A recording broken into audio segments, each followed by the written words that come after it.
America's largest and most valuable export to China. Do you know what it is? Soybeans. Well, they have crashed to zero because of President Trump's trade war. Farmers are feeling the pain big time, and the Trump administration could announce a more than $10 billion bailout this week. But farmers tell Janet Shamlian their problems are much bigger than that. It's harvest season in America's heartland. Is this the prime harvest time in southern Illinois? Yes, it is right now. But for soybean farmers like Scott Gaffner, it's a season of worry. Soybeans are the nation's largest agricultural export. But as the trade war drags on, China, America's biggest buyer, hasn't purchased any this year. We can't help but feel very anxious of wondering why it's taking so long to get this resolved. Are you angry? The farther we go into this season, the more we're going to lose. And China should have been buying our beans already, and they're not. It's like crickets. So he's storing what he's producing, hoping the market will turn. So we're going to lose probably about $2 a bushel this year. And how much does that mean overall? That means a lot. It means we can't sustain that kind of loss for a very long of a time period without going under. And it's not the first time this has happened. Soybean farmers were hammered during President Trump's first trade war with China in 2018. Now the administration is promising them another bailout. We don't want the aid, we want the trade. Gaffner says one-time relief is not a long-term solution. If China starts buying elsewhere, which they are doing now, once they establish those trade routes, it becomes more difficult for them to come back to the U.S. to buy their commodities. Once we lose that, we may never get it back again. And that's huge for next generations. Including for his son Cody, who would be the fourth generation to farm the land. If I do come back, I do have to have a second job to supplement that, because there's no way currently with the tariffs in place that we can survive with that. For Scott Gaffner, it's about more than his bottom line. We're just not stimulating our own sales, we're stimulating the economy in our area. That economy relies upon us as farmers to keep that economy going. And so it impacts everybody. For CBS Mornings, I'm Janet Shamlian in Greenville, Illinois. All right, now to some major pushback against President Trump from America's farmers. Policies like the trade war with China are upending the finances of many American farms, and the White House says billions in bailout money is on the way. But farmers told CBS News' Lana Zach, who's based in Iowa, that this is not enough. How often do you come up here? About once a week. Inside 7 giant silos, Aaron Lehman's harvest waits to be sold. A fifth-generation farmer and head of the Iowa Farmers Union, Lehman tells me that this one holds 5 semi-trucks worth of soybeans, at this moment completely unprofitable. The world's biggest soybean importer, China, stopped purchasing the crop from American farmers, part of a trade war that has roiled markets with farmers caught in the middle. Is it hard not to be discouraged? Oh, it's very discouraging. We're not getting any closer to profitability. For every bushel of soybean that Iowa farmers grow, for every bushel of corn that we grow, we're losing money. Earlier this week, the Trump administration said it would bring back essential workers at the USDA, unfreezing $3 billion that were already allocated in the previous budget. But it is a fraction of the $13 billion in new aid that farmers expected. A senior Trump administration official tells CBS News a further $10 billion could be on the way, but not until the government shutdown ends. For farmers like Lehman, every delay makes the pain more acute and foreign buyers less likely to come back. Rather than just putting a bandage on the wound, we need to fix what's causing the wound, and that's the chaotic trade policy. For CBS Mornings, I'm Lana Zach in Polk City, Iowa. All right, joining us now to discuss the impact of this aid package is John Boyd Jr. He is a fourth-generation farmer who owns and operates Boyd Farms and is the president of the National Black Farmers. Sir, thank you so much for being with us. Good morning. Thank you so much for having me. So it was thought that this aid package was going to be $10 billion, not $3 billion. You heard our correspondent there. This is a drop in the bucket. Have you heard from USDA or the Trump administration about this aid package? We haven't heard a word from this president or the agriculture secretary. We haven't had a FaceTime meeting. You know, generally when these administrations come in, they invite agricultural leaders for a meet and greet and tell you about what the next 4 years is going to look like policy-wise. That has not happened. And you know what's alarming to me is that this president gave away $40 billion to Argentina.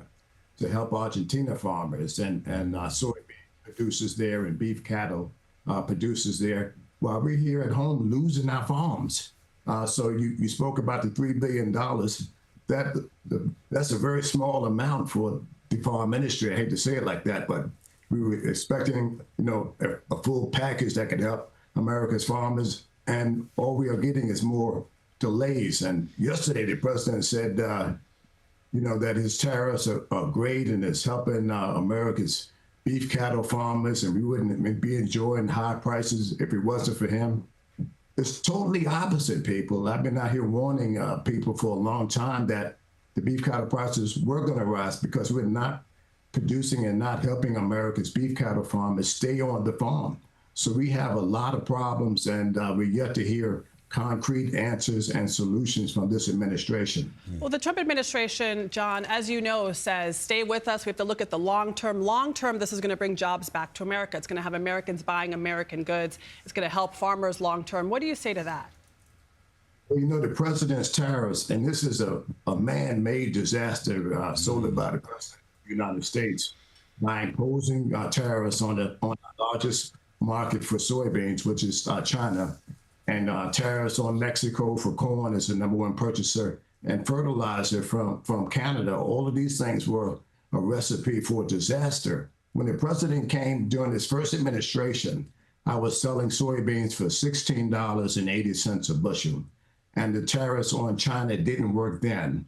And they're not working now. And that's the message that I'm trying to get through. And many farmers are trying to get through to the president. So, John, then, what's a realistic timeline for you and other farmers to continue operating? I mean, it feels like the clock is ticking on all of you. It is. It is. And, farm bankruptcies on the rise, farm foreclosures on the rise, farm suicide is on the rise, and the president continues to say that his tariffs are helping us, but the tariffs are hurting America's farmers, and we're going to be losing a lot more farmers this fall. And what we really need is a complete farm moratorium at USDA and other agricultural lenders. We shouldn't be losing America's farms while the president, made some bad decisions here with his tariffs. So that's to this administration, and we need to be invited to the table. I would like to have a FaceTime meeting with the President of the United States to talk about all of these things that have been hurting America's farmers. Well, if the administration hears that and they reach out to you, John, let us know. We'd love to follow up. We'd love to stay connected with you either way to see how things are faring there. John Boyd Jr., thank you so much. The president's Asia trip took him to Japan today. He is meeting with the country's emperor. Also on this 5-day trip, a high-stakes meeting with China's Xi Jinping. Talk about everything from trade to TikTok. Nancy Cordes is with the president in Tokyo and has got the latest on the story. Nancy, good morning. What can you tell us? Good morning, Gayle. Well, I can tell you that the president just landed here in Tokyo a couple of hours ago, the second stop on his 3-country swing through Asia. And the big news here in Asia is the apparent breakthrough over the weekend in U.S.-China trade talks after 6 months of tension. President Trump's first stop here in Tokyo was the Imperial Palace, where he was greeted by the emperor. Trump got a welcome fit for royalty in Kuala Lumpur, too, and even joined in as Malaysian dancers performed for him on the tarmac. In Malaysia, the president did one of the things he likes best, sign deals. Well, this is so exciting. Including a new peace agreement between Cambodia and Thailand that Trump helped to broker. I wish you smile. But there is one deal the entire world is watching for. A trade deal between the two largest economies, the United States and China. I think we'll have a good deal with China, and they want to make a deal, and we want to make a deal. President Trump and Chinese President Xi Jinping have been trading threats for months. China stopped buying U.S. soybeans and vowed to block sales of rare earth minerals that are crucial to high-tech manufacturing. Trump, in turn, vowed to impose an additional 100% tariff on Chinese imports starting next month. I believe that is effectively off the table. Treasury Secretary Scott Bessent said there was a breakthrough just this weekend in talks with his Chinese counterpart, and he said both sides walked back those damaging threats. The soybean farmers are going to be extremely happy with this deal for this year and for the coming years. Burleson says that Trump and Xi might finalize that deal when they sit down in South Korea later this week. And Burleson said he also got Chinese sign-off on a deal to transfer the U.S. operations of TikTok to new owners, so China doesn't have as much access to Americans' data. Nate? Nancy Cordes in Tokyo, thank you.